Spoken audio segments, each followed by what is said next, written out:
Radio Freedom. Are you ready?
All right. Bars are bouncing. We are live once again. You are back. We are here. You are listening to Beyond Sight and Sound. Radio for you. Treasure hunting and metal detecting radio. By hunters. For hunters. From hunters. Hopefully, we've got everybody starting to pile into the chat. I'm not real sure myself, but we'll find out here in a minute who all's joined us. And speaking of joining us, whether you're coming to us from the confines of your computer, tablet, or smartphone that may not be so smart, we appreciate each and every one that is tuned in. If you like and enjoy the show, by all means, rate the channel, throw us a comment. If you'd like to be a guest on the show or have a topic you'd like to see covered, send me a line. I'm not hard to find. Really, it's easy. I mean, a lot of times it's easier than getting out there and searching for that elusive silver or gold, that old button. Either way, whatever we're looking for, that piece of history is out there, and you will find it if you're determined enough. You just gotta keep looking, stay determined, stay diligent, stay persistent. Last week, pros and cons of metal detecting videos.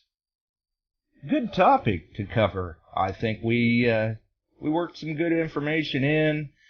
Do's and don'ts, maybe etiquette of video, and we may have to revisit that again sometime to hear people's opinions on the type of editing software that we may or may not use and the effort that we put into the editing, because there is quite a bit of time taken to edit these videos and upload them as well, depending on the format that you use. If you do HD video, obviously that's going to take longer. If you like transitions, kind of mix it up a little bit, that takes a little longer too. But that's the way it goes. And for those who haven't checked yet, be sure and check out the Beyond Sight and Sound domain, beyondsightandsound.com. Get yourself registered there for certain events, plus it keeps you updated on the show. We just did a contest over the weekend, copper bullion coin giveaway to the registered, and that was awarded to Craig Stryker. If he's listening, that coin is out in its way to you, and you should receive it here in a few days, I would think. So congratulations to him. Other than that, I do normally check the comments at the very least in the mornings after the shows that it went on in the live chats, because you can listen here on 1000 Mics and engage in the chat, or the player is embedded over on BeyondSightandSound.com, where you can listen and chat there as well.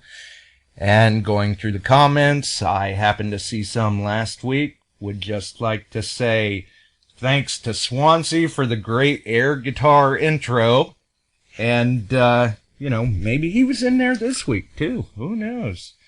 You just never know what's going to happen on this show, what direction it's going to take, or even how quick it's going to turn. Our guest tonight had been brought to my attention. I had saw some of the videos before, and honestly, my apologies, everyone, with screen names and real names. Sometimes I don't make that connection right away. And the connection clicked with me last weekend, and it's like, hey, yeah, okay, suddenly everything's clear. We need to get this guy on the show. He's got a lot of energy, a lot of enthusiasm about the hobby and the history. Everybody's got a story to tell, so we need to get him on and give him the opportunity to talk about his experiences as well. So we set everything into motion. Tonight, normally I am accompanied by my co-host Dirt Bandit 33, Kenny Moore on YouTube, and he is indisposed tonight, we'll say. He's got some things going on, so we certainly wish him the best of luck, and hope that he gets to feeling a little better. In lieu of that, though, we always have the ever enthusiastic Mr. Chris Engel on standby, and he has joined us tonight. How's it going, Chris? Great, Josh.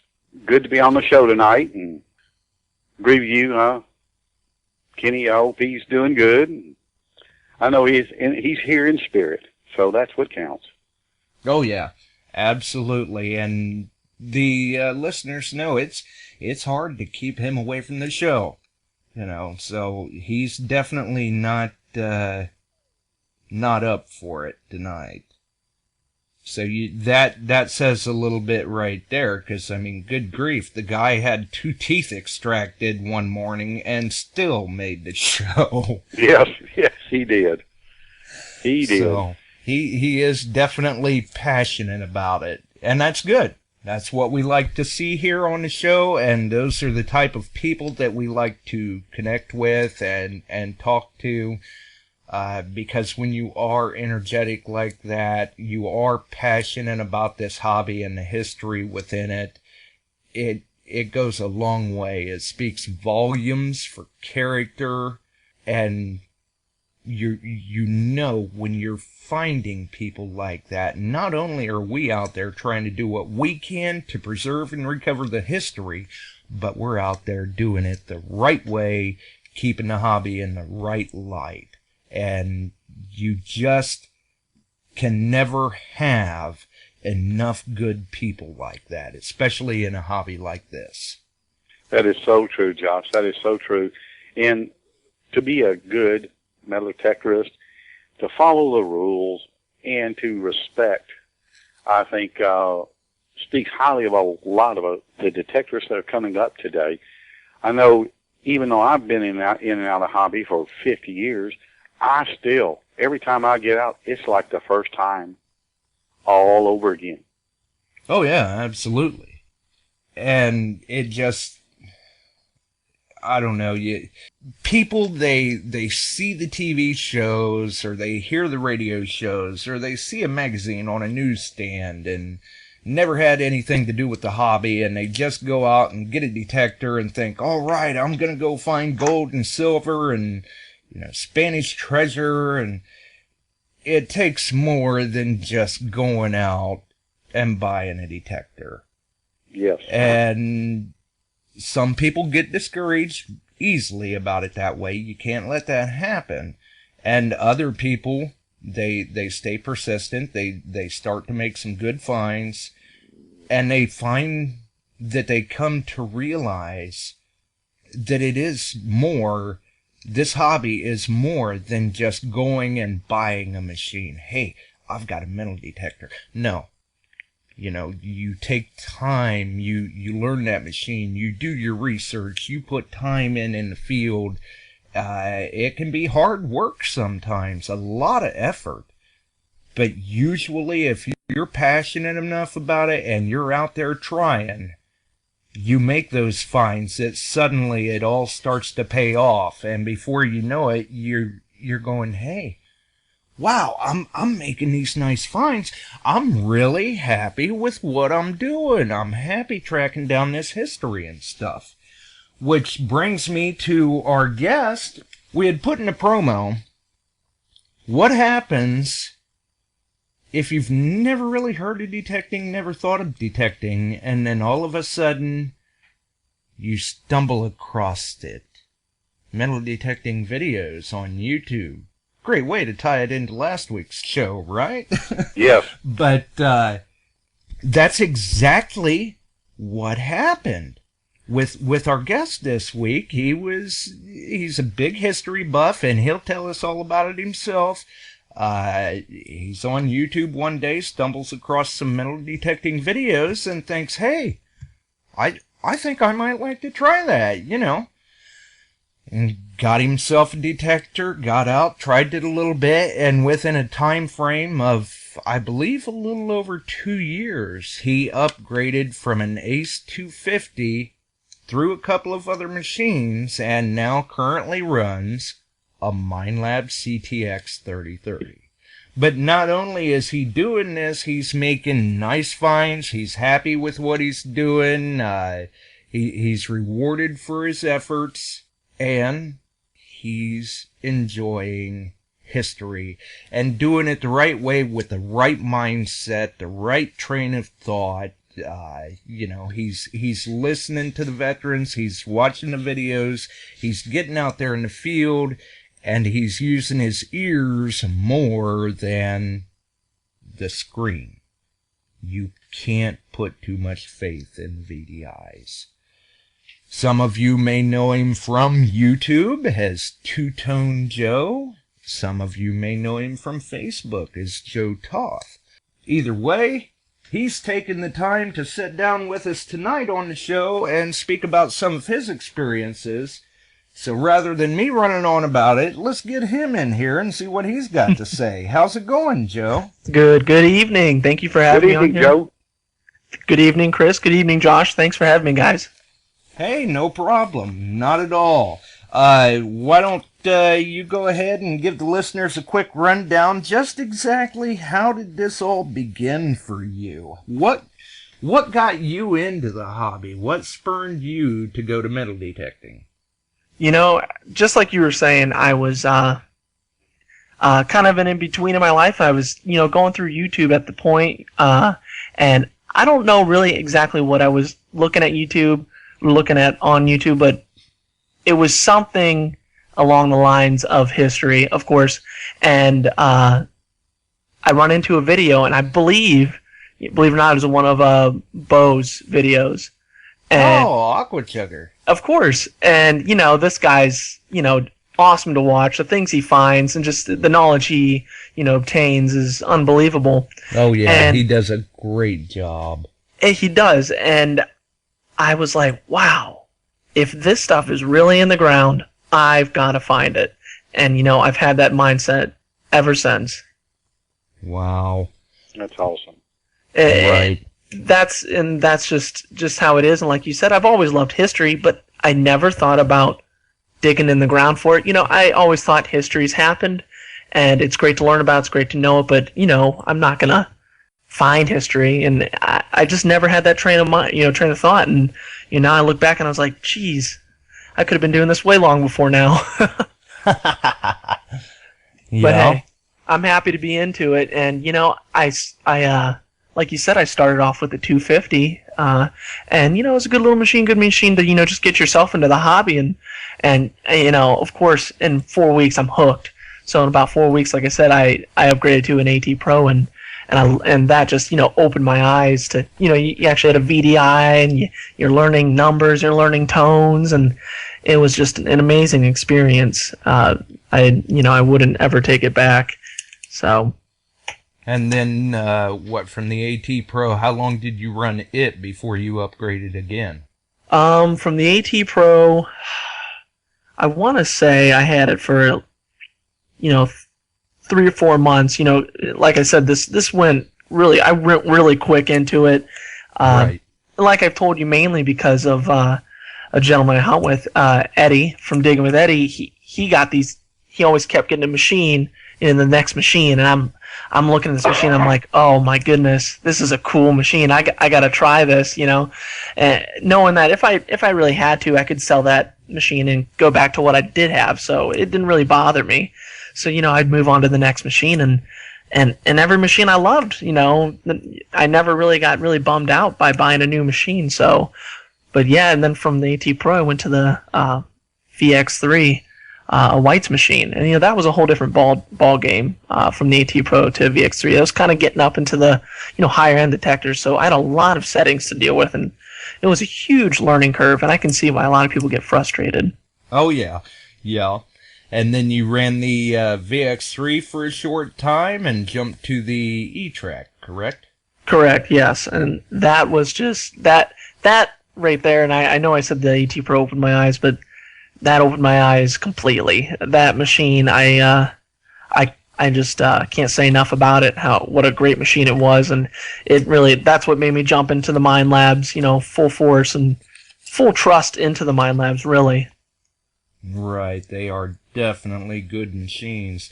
And you ran the Etrac for a few months again then before you upgraded again, or how long did you run the Etrac? Yeah, I ran the Etrac, I think, longer than I had the AT Pro. I'd say like half a year. It was a learning experience from the AT Pro, but for whatever reason, I picked it up. Once I learned what the coins kind of hit at, and like you said, hunting with your ears is way more important than hunting with your eyes in the VDI. Because with the tones, with the Etrac, you're really listening into the tones. Oh yeah. But yeah, soon after I switched to a two-tone Ferris, so I was listening for a nice tone, but that's more of the dig all setting, and that's when I learned to dig just about everything, because you never know what you're going to be pulling out of the ground. Right, that is true, and I've ran the two-tone Ferris before on the Etrac, and on the CTX I actually use a 5-tone relic, but the two-tone would be a very handy program to have on the CTX as well, like you're running. Yes, it's so trusty. Especially I have the iron brake at a different point, so I'm not digging so much nails. I think the default iron brake is just set a little high, so you dig a lot more iron. But that it might be important in a certain spots where you're trying to dig the iron artifacts, such as the South, where you're trying to dig those things, Civil War artifacts. So that makes sense. But up here, I'm not finding so much iron Civil War artifacts, so I really don't have to worry too much about that. Right. Well then, and I guess so that the listeners realize, how long has this been that you've actually been in the hobby? I've been in the hobby, like you said, I think it's a little under 2 years now. I started with the 250 towards the end of a year, and I'm sorry, I should know exactly how long, but I just don't remember. And it hasn't been that awfully long. Like you said, it's been about a year and like 7 months, so, but I still consider myself very new to this hobby. I'm still very willing to learn, and I have learned a lot from a lot of these people I've hunted with, and a lot of these people that are actually in the chat right now, and I'm very grateful for that, because I'll tell you what, I might still be out there by myself learning very slowly, but because of these people, it's helped me out a lot. So. Oh yeah, I see. Let's see, Digging Freedom's in the house, Super Drew's in the house, Craig Stryker looks like he's down in there. Dig Dug, There's a number of them in there tonight, and it looks like you are definitely getting support from the Ohio hunters and the YouTubers. Ohio relic hunters down there. So, Yeah, definitely good to see. it is. And it is. We got a great Ohio community in metal detecting. All the way from down Cincinnati, Chillicothe area, all the way up to where you're at, or even up into Cleveland where Betty's at. So it's just amazing how many people that are in this community are finding great things, and it's just a great surrounding community in the Ohio area. Oh yeah, when there are times, not so much anymore now because of the different shows and other media coverage on the hobby, but especially, I mean, I still run across it now every now and then, but especially, say, 5-6 years ago, people would come up that maybe they kind of hunt or had thought about it, and they're like, I didn't know anybody was around here that did this sort of stuff. I thought it was only me. And it's like, well, I guess in a sense you could say it's kind of like UFOs. We're out there. You just got to watch for us. You just got to look for it. Yeah. And Joe, you said something a minute ago, kind of very impressed me. Even though you say you're relatively new to the hobby, I've been doing it off and on for 50 years, and I feel that I'm still relatively new. I learn from people that, like yourself, I could probably go hunting with you and learn a lot. That's one thing I like about it is I don't think anybody is, to me, a professional. Everybody's just a good hunter, and we learn from each other. That's like you were saying about your start off with a smaller Ace 250 and it graduated all the way up to the CTX, and listening to the sounds. That's basically that's one of the biggest things I try to tell people. Listen to the sounds. Use your VDI just as a reference every now and then. Listen to the sounds, but use your eyes. You'd be surprised what you find laying on top of the ground also. Yeah, yeah, exactly. And that's, I'll admit it, when I first started, I'm after, silver coins, jewelry, and you slowly learn that it's not all, these, fairy tale YouTube videos Right, it's not all glitz and glam. Yeah, exactly. Well, that's just like, here was it last week, Josh, or the week before last, when Josh found that gas valve. To me, that was beautiful, ornate and all that. To me that was a find. That was exactly. A find. I like that. The detail in that was fantastic, and you're right. What a cool relic. And like you said in the video, this is us. This is what we do. This is history right here. Mm-hmm. Something so small as this is even history.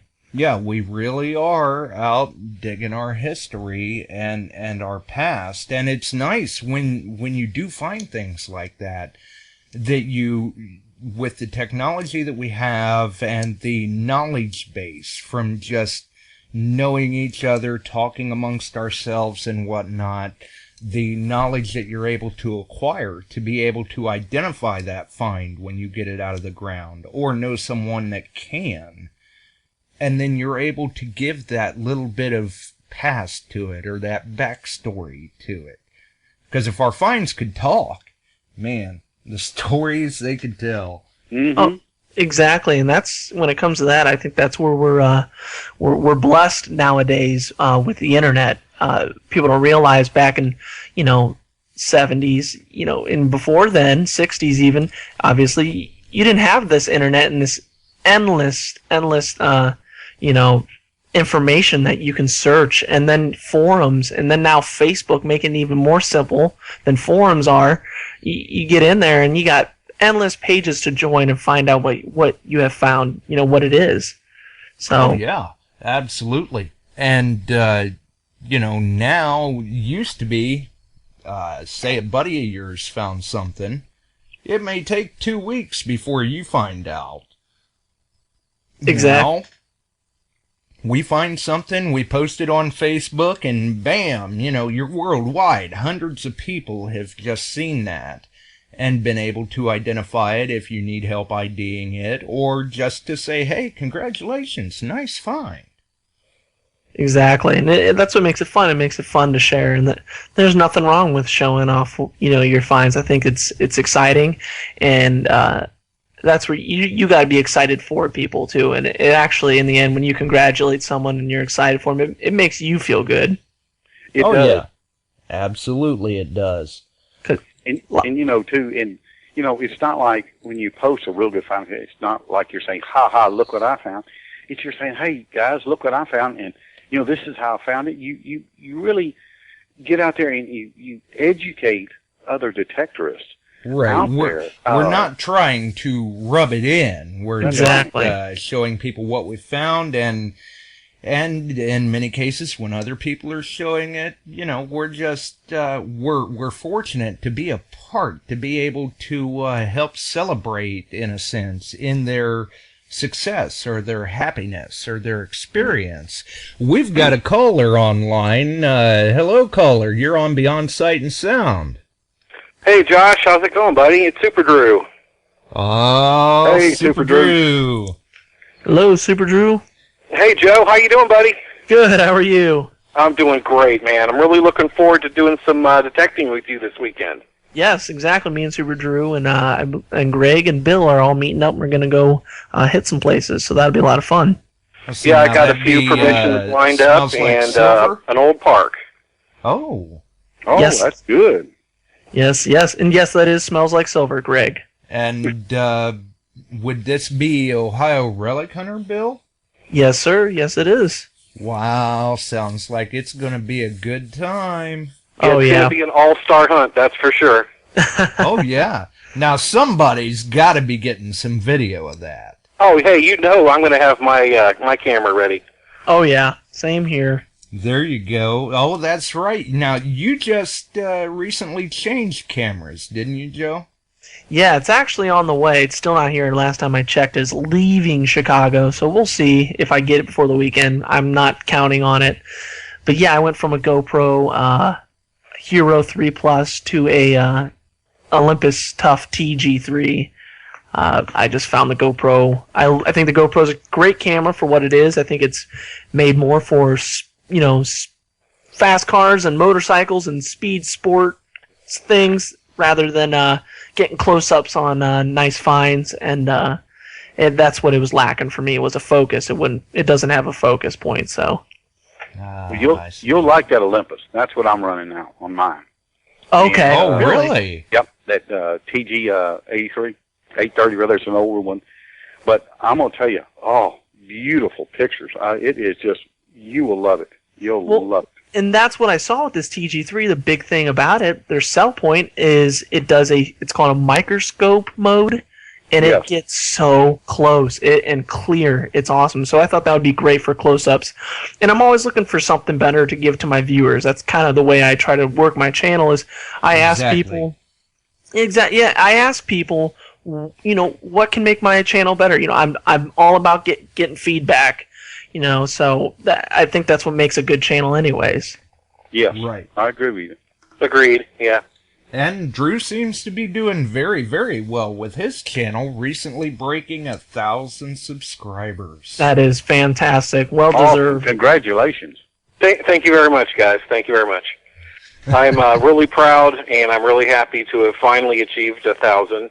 And I'm kicking up the videos a little bit more. I've got the HD camera, and I've got a really good editing software program on my new computer. So, I see big things for my channel in the future. Right. And for the listeners who may not realize, Drew actually does a little show of his own. Maybe you'd like to mention that while you're on with us. Oh, thank you very much, Josh. Yeah, I do a show. I used to do it on Thursday nights, but I've switched to Fridays to make it easier on people who want to be guests on my show. I call it Coin Chat with Super Drew. I do it on YouTube, but it's not really all about coins. It's pretty much about any subject, mainly metal detecting and coin collecting, though. And Drew definitely knows his stuff when it comes to coins. Well, I suppose somebody who's been into coins for 44 years, I should know my stuff. Or at least know a thing or two, anyway, right? Yeah, exactly. Oh yeah, Drew's a guy I go to when if I get anything, which I actually made my first 2 purchases. Actually, I won them. I won them in a raffle, and I showed him, and he's like, "Oh my goodness, you got these for how much?" I won them for $5 each. It's a Morgan dollar and an 1887 Morgan dollar and a 1923 Peace dollar. So I got those for $5 each because each ticket was $5, and I only bought 2, and I won them. And he was like, and after I got up off the floor after I fainted, I complimented him on his big win. Yeah. I never bought coins before, so it's like I saw this raffle, and I'm like, yeah, I'll try it. It was just like in a coin shop, and he's like, and they were doing raffle, and I was like, why not? And I won it. Right. Yeah, that was incredible. I am still stoked, so stoked for your win. Now that does bring up a good question, though. You mentioned you were a history buff. Now, prior to getting into detecting, did you collect any of the history or any coins or anything? And since I guess it's kind of a 2-part, since you've gotten into the hobby, do you find yourself collecting these things or displaying them? I actually, when I was even younger than I am now, I collected state quarters just as a young kid. And I thought, because I just thought it was so cool that we had quarters, with something other than, George Washington on them. So I was like, oh wow, state quarters as a young kid. So I collected those, and any kind of other random coins I'd find and change, like buffalo nickels or things like that. And when I was younger, I'd just throw them in the cigar box that I had that my dad gave me, and I'd keep them in there. I actually have that still back at my parents' up in their attic. So now that reminds me, I want to go get that box. But something like that, I did that, and that's kind of just where the history kind of came in there. I guess the coins. I don't find myself, like I said, buying very many coins. I don't buy coins. Like I said, these are my only 2 I've ever bought into, and I don't know. I'd rather just go out and find them. I have nothing against it. I think it's cool that people collect coins because I love seeing them and learning about them. But yeah, it's never been a thing for me to buy coins. Right. Now, do you find yourself collecting or displaying the items, the artifacts and pieces of history that you're now recovering, since before you had said, I'm a big history buff, but I never really thought about going out and digging for it? I do have a display case being made for me. I obviously don't have it yet. It's going to be by Stephen Finnemore. I don't know if you guys have ever talked to him or seen him on Detect America and other places, but I know Stephen. He's a great guy. He does a lot of woodwork and custom woodwork and display cases for people, and he's got his own page, and I'm just waiting on that. He's making a case for me out of mahogany with 12 slots and a nice glass front for awesome. it. So I think that's going to be cool. I'm going to display my some of my finds in there that I find that I couldn't live without. So. But other than that, I don't have any display cases for anything yet. I've just been keeping everything tucked away and separated out from last year's finds to this year's finds so far. Right. And do you find yourself, when you go out and find these items, are they items that, normally you dig them up out of the ground and right away, oh yeah, I know what that is? Or do you find yourself having to refer to, say, like, Drew or somebody else to help with the ID, anything like that? Yeah, the coins I'm pretty familiar with now, of course. Foreign coins I'm not, which actually one of my recent finds with Bill and Doug and Michael, we went to some old foundation, and I found a foreign coin. I had no idea what it was. I just knew that it was silver, so about dime size, and it ended up being a Belgium 50 centimes, 1901, and we find this in the middle of the woods, and I'm just blown away. And like Chris was saying about if these or actually you were saying about if these coins had stories that they could tell, I can only imagine what this coin would have told. But no, other things that I find, like buttons, some buttons and back marks I'm interested in. As Bill would tell you, I'm a button guy. I love learning about buttons. I think buttons almost excite me more than coins, because when I Right. pull I an agree American, with you there. when I pull an American silver coin out of the ground, I know whether it's a Merc or a Rosie or a Barber, and or seated. But when I pull a button out of the ground, obviously, if there's nothing on the front, there's something on the back. Usually, if you can get to it and read it, and that's when you can search up where it's from and its date that when it was made. Right, that's when the real fun begins. Exactly, and to me, that's a blast. And one of my first experiences doing that, I actually went to Indiana with Bill, Eddie, and Michael, and a couple of Indiana guys, and I found a flat button, nothing special in the front, but it was beautiful gold gilt on the back, and it had the maker's name and maker's mark. So I Googled this maker. I find their name, but it's actually changed now. But for whatever reason, the old name connected me to their site. So I emailed them. I asked them if I could ask them if they could ID this, and they were great people. They're actually from the UK. So I showed them the name and or the button, gave them pictures from all angles, close-ups, and the lady who answered me told me dated it between 1790 and 1800, and with the gold gilt still on it. It was amazing, and just to be able to go through that experience, I think, is what made it a lot of fun. And what's funny is she was actually a metal detectorist that was from England, so she thought she even told me good find, so that was pretty Better cool. yet. Yeah. That is definitely cool. Exactly. So you never know who you're talking to, and it was just funny to find that out, and that was just a great learning experience. Right. Now, with many of us, when we first get into the hobby, much like you said, you were out there, let's look for coins and jewelry and all that, and some of us were fine staying at that point, but others realized that we may actually be beach hunters or water hunters or relic hunters. Have you found with your short time in the hobby that you've kind of transformed into a particular style that really seems to suit your niche? Like you mentioned, you're a button guy, so maybe you picture yourself more as a relic hunter right now? That's a good question. I went from, of course, when you first get in the hobby, you want coins, you want jewelry, and I like you just said, I've kind of skewed away from the coins and jewelry. I love coins. Don't get me wrong. If I find coins, it's awesome. But I think the relics have got me, and I honestly have Bill to blame for that.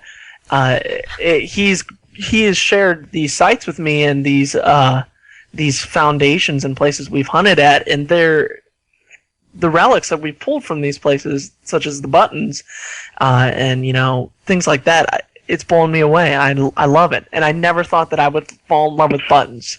So it's insane. Oh, yeah, but there's just so many different designs and varieties out there. Charlie from Stealth Diggers, he's even mentioned a few times, they're like snowflakes, because every one is different. That's a great comparison, actually. That's hilarious. And, you find these pieces, and some of them can be so ornate, but even the ones that kind of have the plain fronts or whatever are still cool to find. And for the button guys out there, when we dig them buttons, you flip it over and you see that it's missing the shank, or the shank's bent over, and you might be a little bummed out at first because it's like, oh, I wish it would have been a straight shank, but it's still a cool find. Exactly, and that's the funny thing. Speaking of buttons, my best button I found, the 1812 one, there's no shank, but I never even thought twice about that when I pulled it out of the ground. I didn't know what it was anyways when I pulled it out of the ground, but when I finally found out what it was, it still never fazed me that the shank wasn't there, because just to have that was amazing. Oh yeah, and many times when you recover them, a lot of times the shank is so brittle anyway, it just falls off. Oh yeah, especially if it's made of pewter. I know the Great Seal button I found last weekend. The shank is there, but it's slightly bent, and it's, nah, I'm not fooling with it. That's good enough for me. Let's get that thing into a display. Exactly. Yeah, I don't blame you. And you know, Joe, you were saying about, and I did too. I first got my first metal detector. That thing is coins. And that's what you wanted to find, because that's what everybody kind of thinks, hey, a metal detector, we're going to find coins. But I'm slowly, and just really in the past, 5-10 years, really have gotten into the relics. I just, it's finding all just different buttons, the Civil War stuff. I tell you, I just, to me, it's just one of the best finds. I mean, just finding a bullet, thinking, well, here's a drop bullet. What was that soldier doing? He dropped this bullet, and here it's been in the ground 150 years. Yeah. Exactly. When you find that stuff, you just have to kind of take a moment to, absorb the experience in a sense. Yes, you do. And you sit there, I mean, like this past year when I was up in Vicksburg, found 2 pieces of a ladder badge and did the research on it and found that it was from the 50th Pennsylvania.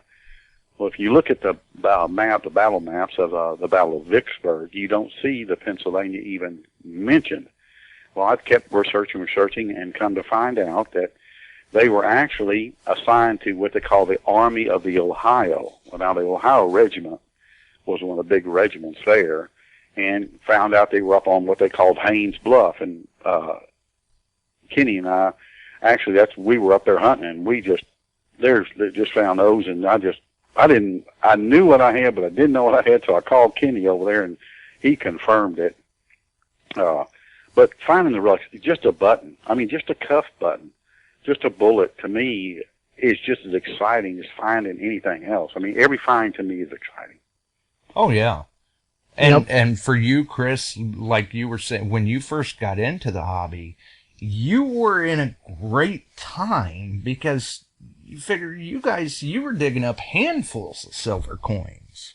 Oh, yeah. But even now for us today, we have to stop and realize, we're really very fortunate to find the history that we do recover, because if we miss it, if nobody gets it, it's only going to rot. We need to get it out of the ground. Yeah. And most of it, like for me, I mean, finding the relics, I don't find them to sell.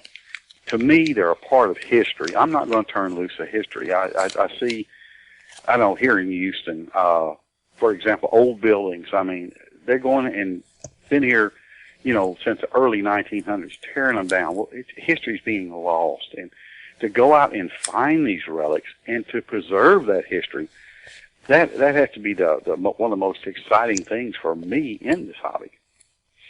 Right. Yeah, it's good, I guess, and nothing against those who do sell.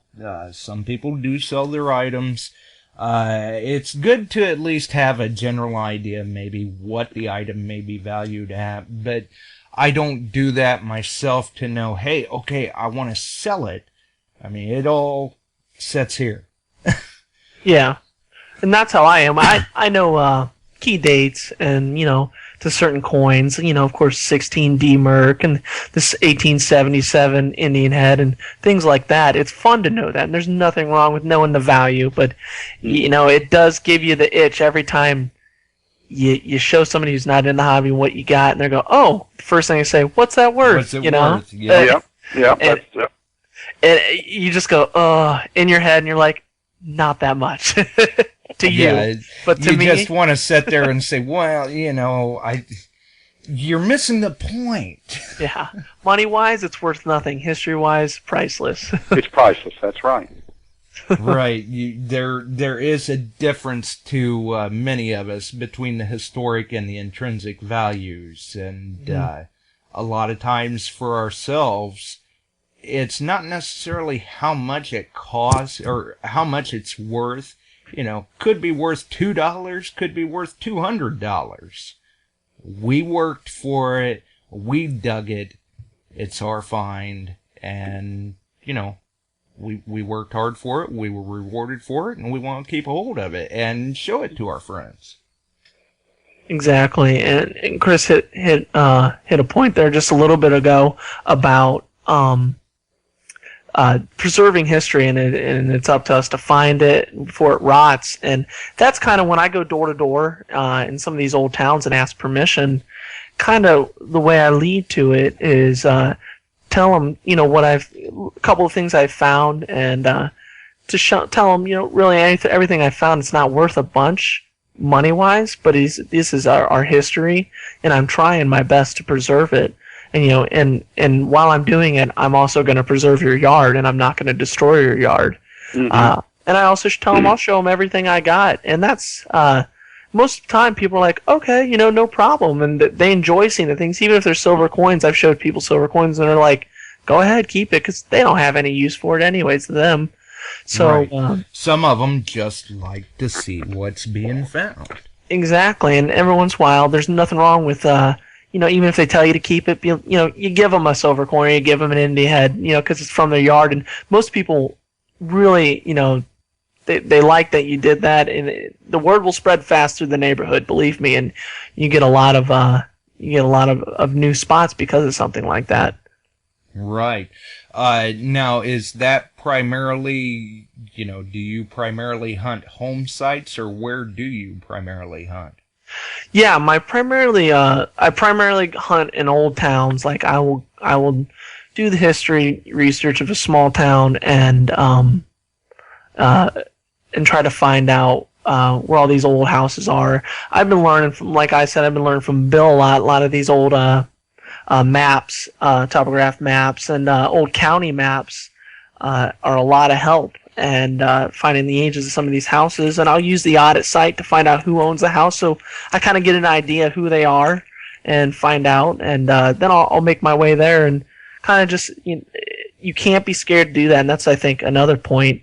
A lot of people are afraid to go out and ask permissions. They're nervous, and they don't know how to do it. They get themselves worked up, and they can't do it, and they end up missing a lot. And they get frustrated, and they're wondering why they're not finding good things, because they're going to places that either don't have history or have been, pounded by other people with metal detectors. Right. That's a good point. And if they say no, you're not out anything. I mean, what did they take away from you by saying no? You didn't lose a thing. That's the way you gotta look at it. In the end, they might have taken away what you might have found, but really they're taking that away from themselves too, because they'll never get to see it unless they go out and do it themselves. Which also brings up another point: the people. Some of the answers I get are hilarious. I've been thinking about doing that. I'm gonna go ahead and do that. So no, thank you. So you get a lot of that, and in the back of your mind, they're probably never gonna go out and do it. So that right. I'll say that does bother me sometimes, but you just move on to the next. And I'm blessed in the area I'm at. I've got plenty of houses, plenty of history, plenty of old farm sites, old towns. It's gonna take me 30, 40 years to be able to get through all these places. So you just gotta work up the oomph and go out and ask permissions, because you just don't know what you're missing out there if you don't do that. Right. So it sounds like you discovered early on the advantages of research and looking at the maps and stuff like that. And much like with many of the rest of us, once you start to realize that, you find that actually it's not an issue of there being no place to hunt. In many cases, we find that there's more areas to hunt than what we'll ever be able to cover. Mm-hmm. Exactly. And it comes down even to the little things. You see farmhouses, the first thing I look at is the foundation. I've learned just by knowing what the foundation is made of around the date the house is built. And that's helped me a lot. So I'm like, I'll see a house with a sandstone foundation. That's on the list, and even up to the clay stones. I'll ask them also. So it's something small like that. The siding, also the way the roof's made. It's the little things. Oh yeah, the style of windows that may be in it. Exactly. That's not to say, though, you don't hit, like what I like to call a sleeper site, where to look at the house, it doesn't look all that old, but then you figure, well, I'll try to hunt it anyway, and you get in there, and you're finding items that predate the house by decades. Yeah, exactly. And yeah, you can hunt 60s houses and find, 1930s silvers coins. Some of those coins were still in circulation then, so there's nothing wrong with that at all. Oh, no, absolutely not. Yeah, exactly. You just got to know what to look for, and don't be afraid to ask for permission. Yep, exactly, and that's I've learned. Even now, though, I'll admit it, I still get the goosebumps going up the doors. I don't know who I'm going to meet, who I'm going to run into, and who's going to tell me to get off their porch. I've been lucky, and I've never had that happen to me before, but you just never know when the first time it's going to happen. Yeah, it's an experience when it happens. It definitely is. I mean, there's been times where we've went out door knocking, and we've had people tell us, oh, yeah, go ahead. And no sooner than we start, you see the cops show up because they called the cops on us. Or oh, my goodness. Had an incident where we knocked on somebody's door and told them what we were looking to do and asking for permission. And the lady just she flat out told us, said, no, everybody wants something for nothing, and you guys better get out of here because I'm going to get my husband now, and he's got a gun. And oh, boy. And that reminds me of the only time I've ever had something negative. I got a permission from an old church that's ran by the township, and it's in their like historical thing. So I went through the township, and the lead guy, and he gave me the okay because they were having some kind of barbecue or something there at one point, and I said, yeah, I'll just come back another day and do it while when no one's here. And he said, no problem. So I come back, I'm fine there. First couple times I go, I'm okay, and then all of a sudden a lady shows up and asks me what I'm doing, and I explained to her, and she's like, I don't know what you're talking about. That's my husband. He never gave me permission, and we like to leave. I was like, no problem. I can show you what I find, and go from there. And she didn't want any part of it, so I got in my car and left. And that's just the experiences. That's going to happen. You don't want to be too caught off guard if that happens, or get too upset with people, because in the end you're wrong no matter what. So right, you always want to try to be polite, because not only are you representing yourself, you're representing the hobby and all of the other hunters enjoying the hobby. Exactly, and that's what I got in my car and left. And like I said, there's plenty of other spots. You got to remember that, so you just let it go. Right. Yeah, it's unfortunate at times, but move on, find another spot, and you never know. Maybe you'll find out that the next spot you hit proved to be more productive than the last, or more productive than you thought it would be. Exactly, and that reminds me, I've been actually been able to kind of skew away from house permissions lately because of Ohio Relic Hunter Bill. Doing a lot of research and finding a lot of these foundations inviting me and a couple of us along, and I've enjoyed that because I actually enjoy hiking, and we've hiked out some of these places, and it's been a great time. Being to some of these places that I haven't seen a human in 100 years, so it makes it fun because it's also an area we have a permit for, so we don't have to worry about anything. We're good to go no matter what. So as long as we have a permit on us, we don't have to ask no permission. So that's the great thing about that too. Oh, that's a good point. Yeah. And have you found, you would think anyway, hitting these old home sites like that, do you find that they're more productive for older finds than, say, the house permissions you get? Yeah, a lot of the times they are, sorry. It's because they, like I said, they haven't seen, modern people in so long. There's rarely any, modern trash out there. So it's almost every find you're finding, it may be old trash, but it's pieces of brass or, pieces of old copper, things like that, or old bottles. You're finding these things from this time period. You're bound to find an old coin, an old button, an old relic of some sort. So we've been lucky enough. The area where we hunt is a flood zone area. So the worst we deal with is if we get near that flood zone area, you get the floaters, you get the cans, you get plastic and things like that.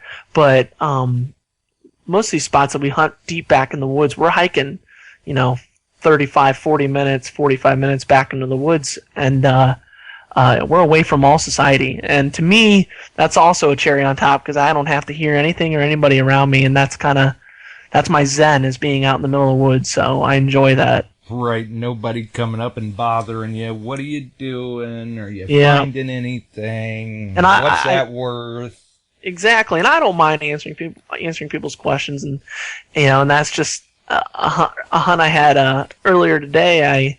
I had 4 or 5 kids around me because I'm at an old park, and they're all wondering what I'm doing and if they can do it.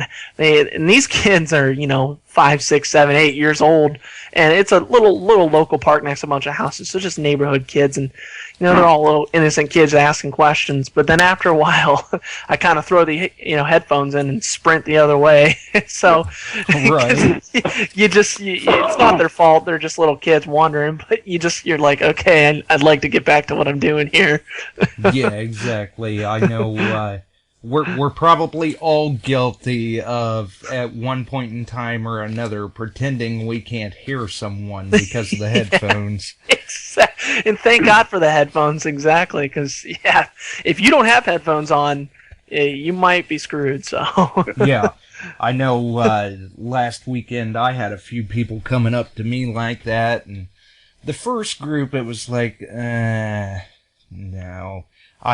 I can't hear anything. I'm going to wander over this way. And then the second group was a group of smaller kids that you could tell they were genuinely interested. So it's like, well, okay, I'll take some time here, take the headphones out, let them hear the tones and stuff like that, show them a little bit about it. Yep, and sometimes that can go a long way with PR, with public relations, and people see that you're being nice to these kids, and they're you may get in a conversation with their parents, and their parents may live in an old farmhouse or an old house nearby, and there's another permission. So you always got to be looking out for that. Oh Joe, absolutely, I agree. Yeah. Joe, you were mentioning a minute ago. Excuse me, Josh. A minute ago, right. About having to hike in and all. I was past December with a Miss Lou Relic crew. We went to Vicksburg, and you talking about some tough hiking. I mean, it was really 2 hours in, and then going down ravines 100 foot, almost vertical down, crawl up this thing. I mean, with a shovel and all that. But once you get to the spot to where you're going to hunt, you don't even think about all that tough time to get there, because all you're doing is digging relics and just the camaraderie with the people you hunt with. You couldn't ask for better. I guess it's like you guys up there in Ohio, all you guys getting together, and I think that is so super that you guys are doing that. Yeah, thank you. And that you explaining that has got me excited, because I think it's a blast being able to pack your backpack. I even brought my fiance along. We packed our backpacks. We packed our lunch. Because we knew once we went in there, we're not leaving out for lunch. So it was a great time to do that.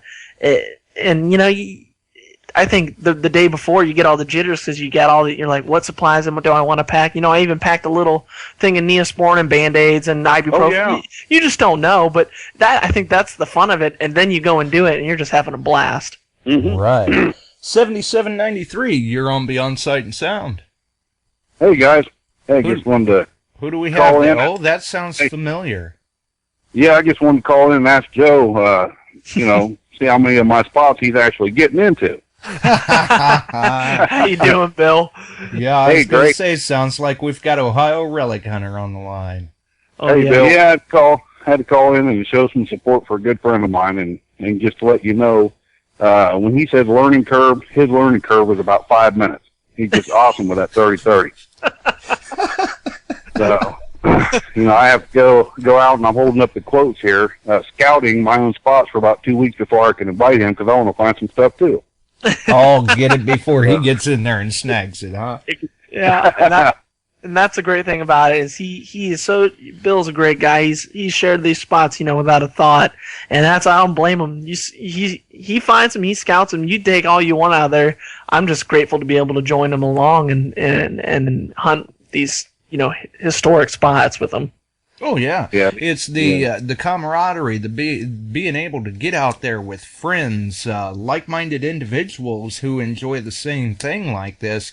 And a lot of times, when you make that find, they're just as happy as you are. It doesn't matter if they found it or you found it. Exactly. Exactly. That's one of our favorite things. Just get out there and we'll hike 15 minutes up through the woods to see what the other guy found. Exactly. The high fives and the whole 9 yards. We love it. So. Oh yeah, and you've done very well yourself on a few of them sites. I watched the videos. Yeah, they're not too bad. He's done great. Especially his Trime he found was a big one for him, and that was. Oh yeah. I wasn't there for that, but believe me, I heard about it when it happened. I think I heard the yell from where I was. So. Yeah, I got the nickname Sasquatch last year from that particular find. Yeah. He yelled like a Sasquatch, and I don't blame him because I yelled like one too. Yeah. Well, yeah, that would be a nice find for sure. Oh yeah. We're still in the middle of researching several new sites out, so got 2015 pretty well booked up. So. Oh yeah, and speaking of researching, recently you had won Rob's Metal Detecting Hidden Places book. I did. Hopefully and anyone you've found some insight with that. Oh, absolutely. He filled in the gaps that I was lacking. So, anyone needs to, learn how to get into researching, they need to look that book up. Within 5 minutes, it'll make you smarter than you were previously. So. And, a small price to pay for that extra knowledge in the field. Exactly. It's really a good read. Yeah, it was. It was very well put together, I thought. Yeah, and besides that, Rob's a heck of a nice guy. I'm sure you know that as well. Oh yeah, yep. He definitely has a passion for the hobby himself, and that's great that he's helping to educate others in the terms of certain types of research that can be done by using the venue of the ebook to help them research these places. Right. You can't beat that at all. And that's Bill. Sorry, go ahead. Go ahead, Joe. I'm sorry. Go ahead, Joe. Yeah, no, Bill's someone, he took a whole new angle for me, I never took, and that was, like you guys are just talking about, is the research. I did certain research, but nothing ever as extensive as looking into topograph maps, county 1870s maps, and things like that. And those made a difference, in everything. It's a little bit of work, but once you get these websites, it's so easy nowadays. You save them in your browser and you got them, and you think of a spot that you want, you go check it out, what the heck did this spot look like, or what was there in 1870, and you check it out, and it's amazing the things you'll learn along the way. And hey, you look at a spot that you want to see on an 1870 map, and then all of a sudden you realize, oh shoot, there's a dot not, quarter of a mile away from this spot that I also have access to. So it's the little things, and I've learned that from Bill, and I have a lot of thanks and praise to give to him for that. And if it wasn't for that, I don't know what I'd be doing. Don't thank me. You can thank the state of Washington. That was my search and rescue training for 7 years back in the 80s. It was a lot of map reading. So there you go. That comes naturally. So a handy asset, yeah. And it goes to show how much we can learn from one another, because this hobby is just so vast in terms of information and what we can learn, as long as you're willing to stay open-minded and willing to learn. There's just so much that we can learn from each other, and the finds and all of that, the research techniques and everything else. Yeah. Exactly, and that's the fun about it, I know a lot. I've seen people that are solo people, and they may do well, but I'm telling you, you're missing a lot if you don't at least find a buddy or someone to learn from, and they can learn from you too. It's amazing what you can find together. Oh yeah. Yeah. I go through stretches here and there. I used to be a lone hunter for years, and got out to hunting, doing the whole hunting buddy thing there for a while, and now I'm back to doing a lot of lone hunting, basically. A lot of people can't get to me or just, have other hunts going on, so I keep myself pretty well occupied. Yeah, I've seen you used to hunt with a gentleman. What was his name on your YouTube videos? You used to hunt with him a lot. I want to say Bucks. Oh, Bucks Guy 81. Yeah. Mm-hmm. He seemed like a good hunting buddy, so that's good to see too. And I've seen you've also hunted with Terry, and he's a great guy. That guy's done some really cool things himself. Oh yes, he has. Love getting out and hunting with Terry. We our schedules don't meet up real often anymore, but every now and then we still manage to get out a few times a year together, it seems like. That's always good. Oh, we're joined with Swansea Searcher. You're on Beyond Sight and Sound. Hello, Josh. Hey, Joe. Hey, Bill. How you guys doing? Hey, Juan. I just wanted to put in the point there, too. Josh hit on that certain point about hunting with good buddies, and Joe did the same thing. I'm not anywhere near Bill and Joe, or you, Josh.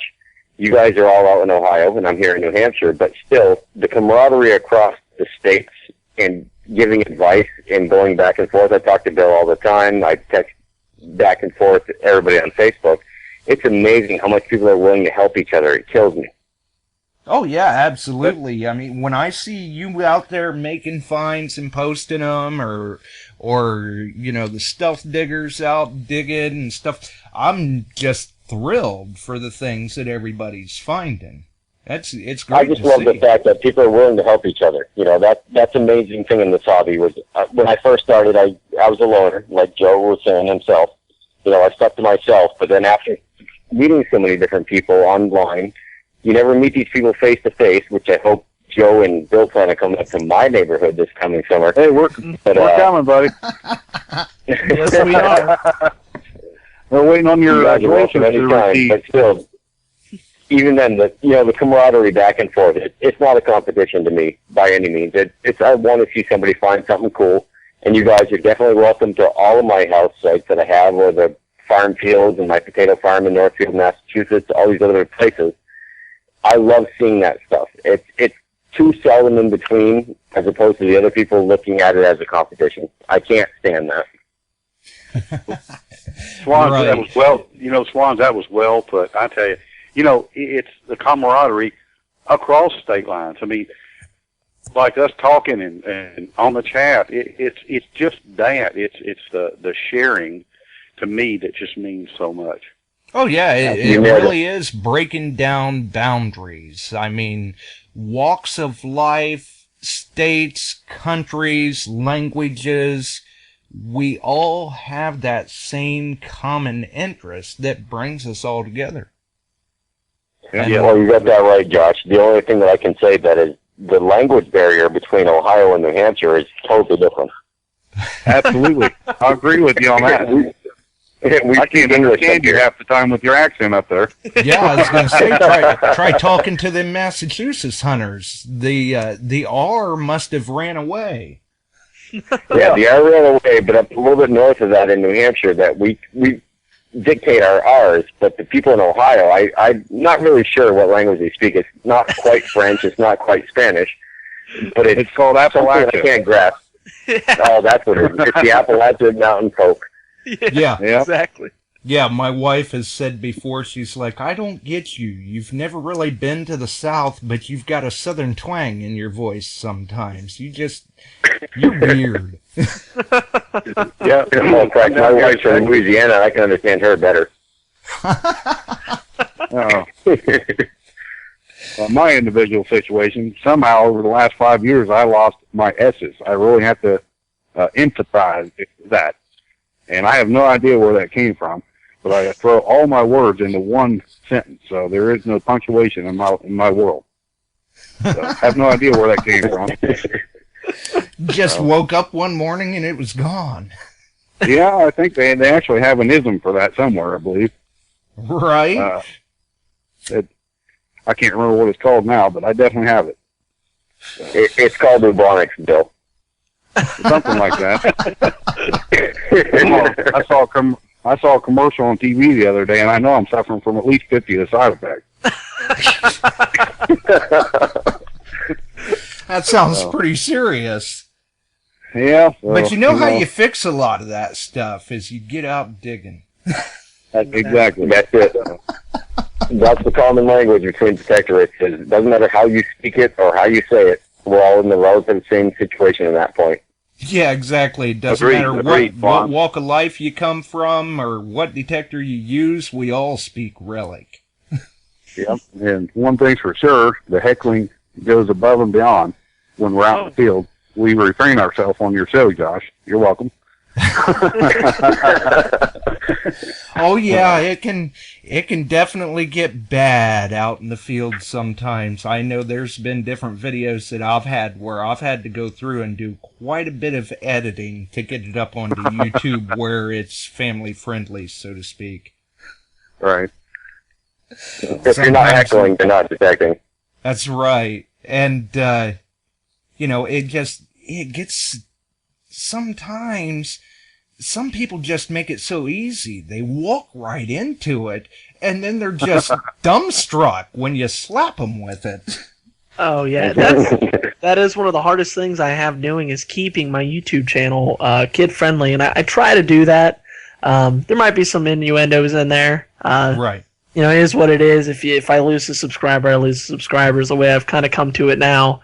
But, yeah, we do enough heckling that...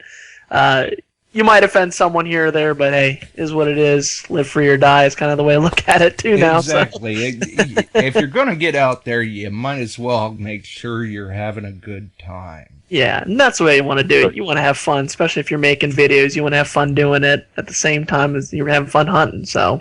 Right, and it brings entertainment to the viewers. Exactly. Sometimes. Well, I got a quick question for you, Joe. Myself, actually, if you went from an Ace product or the AT Pro to the CTX 3030 in a year and a half amount of time, and you've revisited old sites, have you noticed any difference to what you're finding compared to what you found before? That's a good question. Yeah, that's a great question. Yes, I have. And this is Minelab fanboy talk. This is real.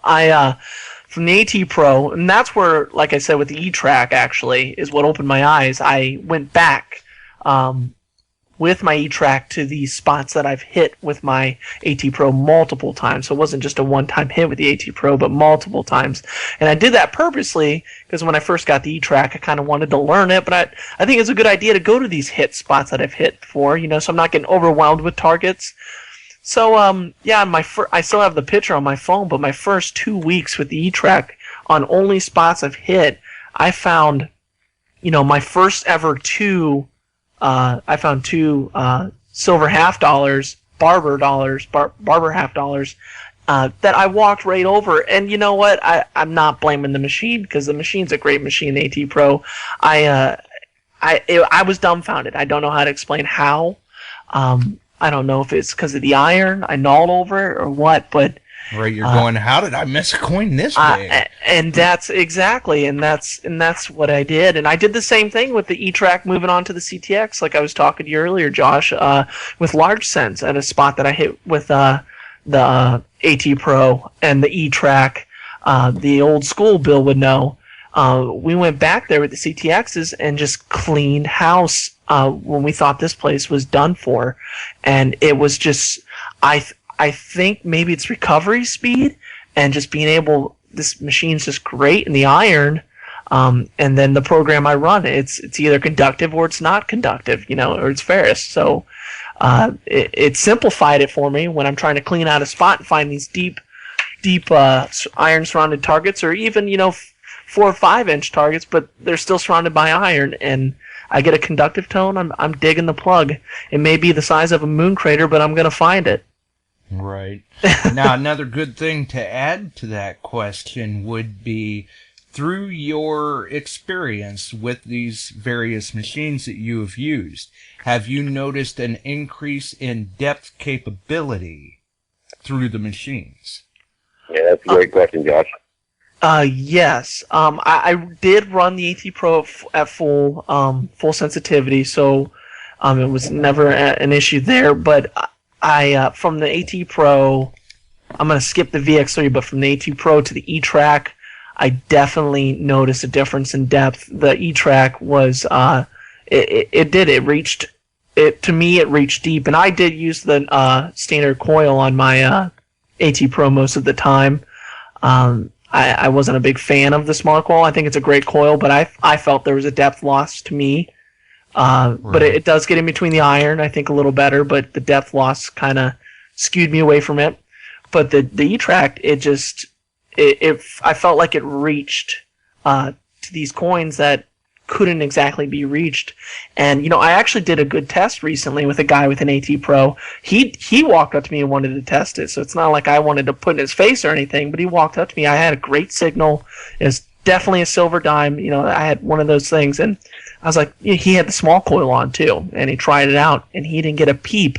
And this isn't me talking down the AT Pro once again. This is just a simple test, and it might have been... Yeah, right. I guess we should explain... for those who may not realize, we are talking about differences in depth and stuff, but we are talking about machines that are in different price ranges.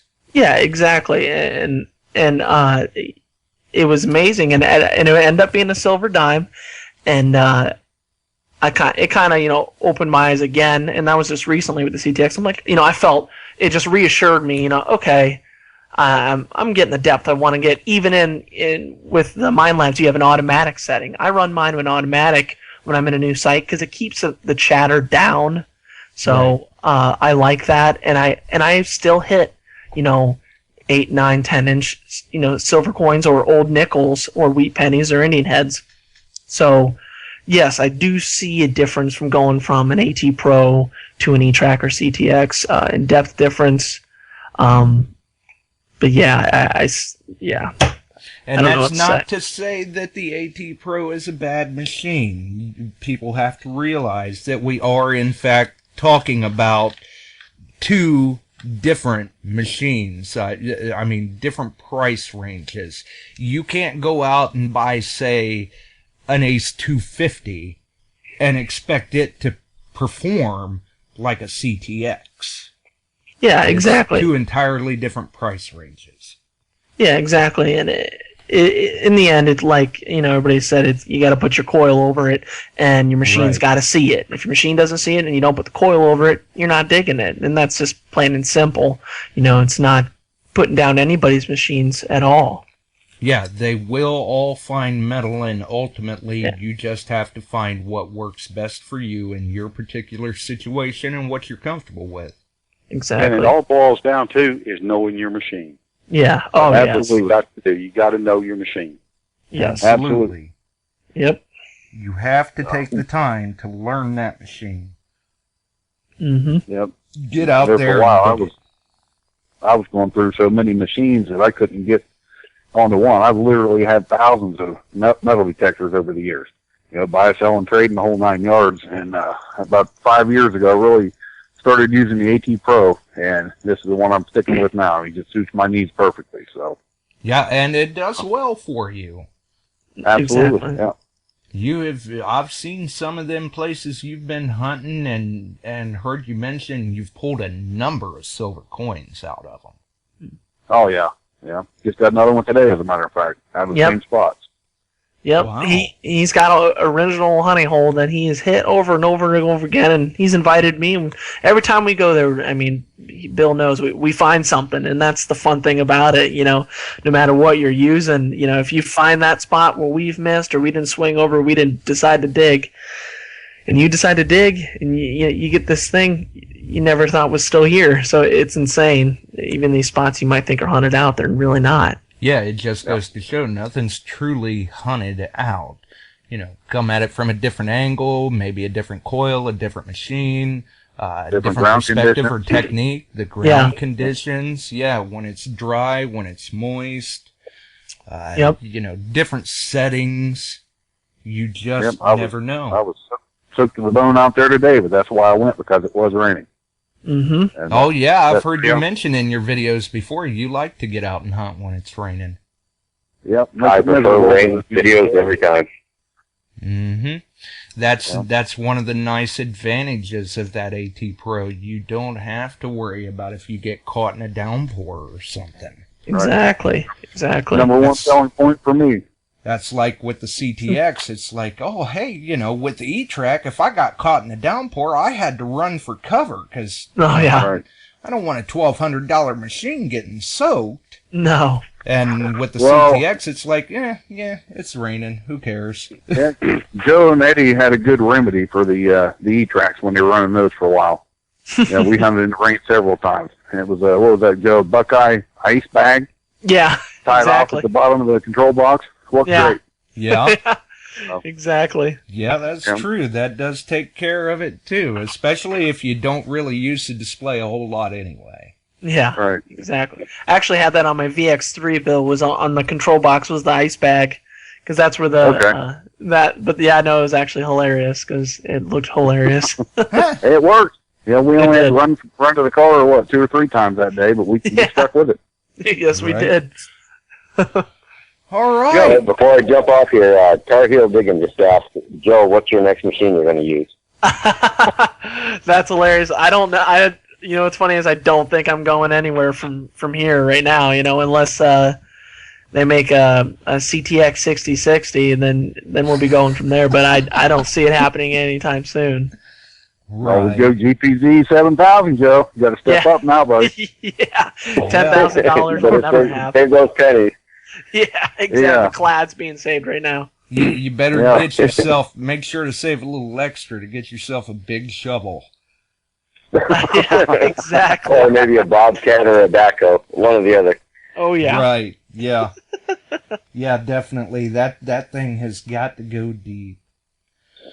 Well, I guess why don't you go ahead and let people know where they can find you, Joe? Okay. Yeah. As you've heard, you can catch me on YouTube, Two Tone Joe. Just search up 2 space Tone space Joe, and it should be right there. You can also catch me on Facebook. I finally created my own page on Facebook. I'm also Two Tone Joe, so that's pretty simple. My name on Facebook is Joe Toth. It's actually pronounced Toth, but that's okay. Everybody says sorry about that. It's fine. It's not the first time, and it won't be the last, so it's totally okay. I'm so used to it by now. But usually, I'm pretty good about that. But, that's everybody slips every now and then. Oh, exactly. But no, yeah, Joe Toth on Facebook.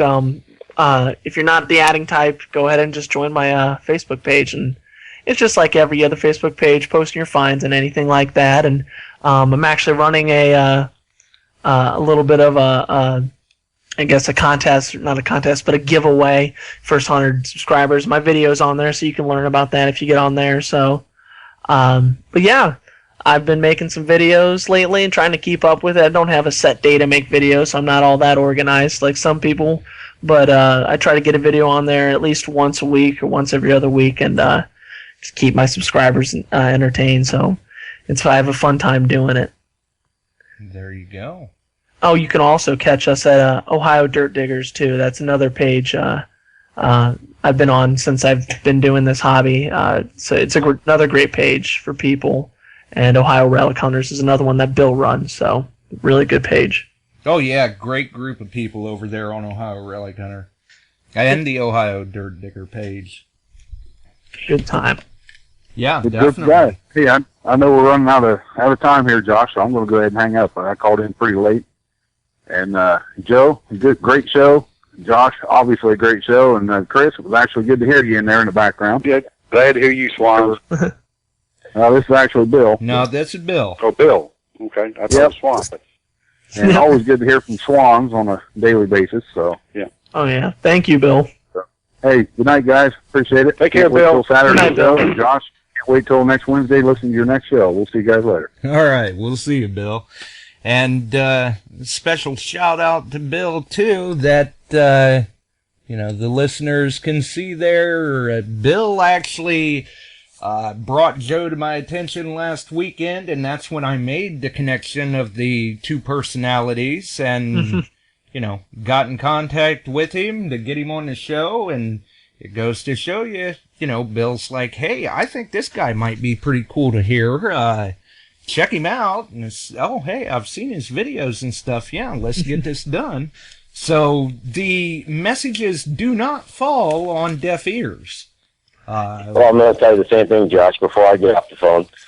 You really need to push Bill into getting into his interview on your show, too. He's a shy guy. He won't do it. Yeah, Yes, he is. I've tried a couple of times already. Well, Joe knows, too, that he's the same way. He's going to be a little bit hesitant to do it. If you push him enough, he's fine to talk to me on the phone, but you can get him on your show, and I would appreciate if you really pushed his ass, because he'll come on there, too.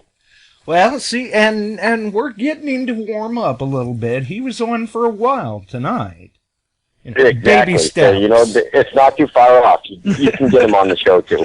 That's Joe's right. a great guy. I love listening to Joe. I love seeing his posts on Facebook and everything, and I'd love to see another one of their relative, friends just to do the same thing. You guys in Ohio have so much guys going on that it's amazing to watch. Get Bill on there, too. It'd be hilarious to see it. Thanks, Swans. And yeah, now that you said that, I'll go ahead and I'll push him too in person. Oh, you got to do it, Joe. You're his right-hand man. Make him do it. I will. I'll do Now, it. Bill's probably listening going, oh, God, what did I just do? Oh, no, I've tried it several times, and he's just pushing me back and saying, no, I'm too shy of a guy. I can't do this. But you know damn well he can do it. Well, and when Joe was going to be on, Bill told him, he says, just imagine everybody sitting around listening in their underwear. So we may be able to do reverse psychology here. Well, the worst part is about that, Josh, is I sent Bill a picture of me in my underwear, and that's probably why he won't do it. You never know. Oh, that's awesome. Well, anything that you would like to add, Joe, for, say, the newcomers coming into the hobby? Yeah, I got a couple thank yous and just some newcomer content or comments. Just like I was saying earlier, watch your videos, be humble, listen to the veterans, do some reading, do your research. The worst thing you can do is become complacent in this hobby and get upset that you're not finding things, because everybody goes through their dry spells, but don't let that get on you. And just get out there and be an ambassador for the hobby and show people what we are really all about. So that's my 2 cents there for that. All right. Well, that sounds like it was very well put. Anything you'd like to add, Chris? Well, I'd like to thank everybody that was in the chat tonight. It was just awesome. The comments, a lot of good information out there. That's why I've been so quiet. Reading this, it's just awesome. And I want to thank everybody that got into the chat room tonight. Right. That's a good point. Thanks to everyone who tuned in. Thanks to everyone in the chat. Thanks for Bill for bringing Joe to our attention. And most importantly, thanks to Joe for taking the time to sit down with us tonight. Yeah, thank you very much, Joe. No, thank you guys, both of you. And also, a big thanks to, even Kenny, even though he's not here. I hope he gets better. And I'd love to meet him also. So, that'd be a great thing. But you mind if I do a couple more thank yous? Just some people I'd like to do some Go ahead. I just want to say thanks to Bill once again, who's helped me in this hobby and learned a lot. Same with Eddie Smith from Digging with Eddie. He's also has taught me a lot, and it's been great. And then Greg, Smells Like Silver, has been great. Michael, who's Eddie's friend. Super Drew has been a great person. Not knowing that Drew's a great guy. He lives 20 minutes away from me, and I'm finally going to meet him Saturday. Awesome. Yeah, so That'd that's be a good fantastic. time. I also want to thank Swans. He's a great guy, and I'm hoping to hopefully meet him this summer up in New Hampshire. That's a road trip I've always wanted to take since I was a kid, is to go to New England. So, and then also I'd like to thank Kurt from Hoover Boys. I don't know if he's listening or not, but those guys are great and they're fun to watch. And a big thank you to Doug. Also, he's the newest guy in our group, and hope to see him a lot more. So thanks a lot, guys. There you go.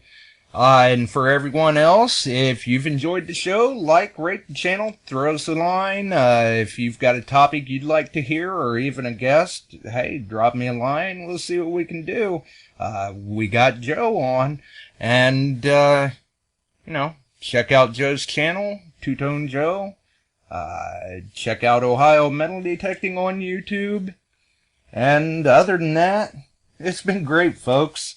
Like, rate the channel. Hope everyone enjoyed the show. And tune in next week. We gotta roll.